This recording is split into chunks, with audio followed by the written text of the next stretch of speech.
सप्ताहको समापन कार्यक्रम सँगसँगै 71औं शहीद दिवसको अवसरमा विद्यालयमा पाल्नुभएका अतिथि, प्रमुख अतिथि, आदरणीय शिक्षकवर्ग, दाई दिदी र मेरा प्यारा प्यारा साथीलाई म कक्षा 7 को छात्रा सुयोग्य दाहालको न्यानो अभिवादन। आज म यस कार्यक्रममा एउटा सानो कविता लिएर प्रस्तुत भएकी छु। मेरो यस कविताको शीर्षक रहेको छ शहीद।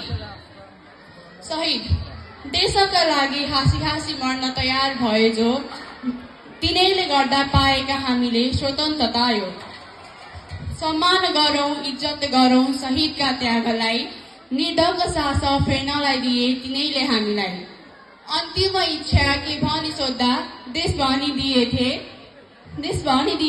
देशैकै लागि हाँसेर पनि ती सुली चढेथे। मरेर आफू बचाए देशलाई सम्मान गरौंला, नगरे तिनको आत्माले सधैँ हामीलाई धिक्कारला। फोटोमा माला चढाउने मात्रै त्यो सम्मान होइन, मिलेर हामी जुटेर सबै देशलाई बनाउन। धन्यवाद।